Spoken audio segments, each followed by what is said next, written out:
সহজ ড্রয়িংয়ের আজকের এই পর্বে প্রথমে একটা এক্স লিখে নিতে হবে, তার মাঝখানে এবং বাইরে দুইটা ওভাল টেনে নিতে হবে। মাঝখানে একটা বাটন দিয়ে দিতে হবে, এই বাটনের চারপাশে এভাবে বাঁকা লাইন দিয়ে দিতে হবে। বন্ধুরা, তোমরা বুঝতে পারছো আমি কি আঁকছি? আমি আঁকছি একটি ছাতা। এই ছাতাটির পাশে যে বাঁকা লাইন রয়েছে, প্রত্যেকটা বাঁকা লাইনে এইরকম বাঁকা আর একটা করে এইভাবে দাগ দিয়ে ছাতার বর্ডার লাইনটাকে তোমরা কমপ্লিট করে ফেলবে। এভাবে দেখো আমি ছাতার বর্ডার লাইন কমপ্লিট করে রাবার দিয়ে মুছে দিচ্ছি। দেখো আমাদের সুন্দর ছাতা হয়ে গেল। মেয়েটার পিঠের লাইন এভাবে ছাতার নিচে দিয়ে তার ঝুলন্ত জামার অংশটা এঁকে দিতে হবে।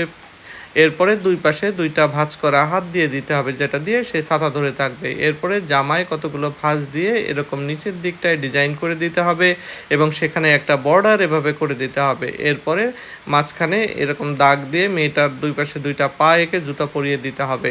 এরপরে আমরা সুন্দর করে রং করে দিব। কেমন লাগলো আজকে ছাতা মাথায় মেয়ের ছবিটি জানাবে।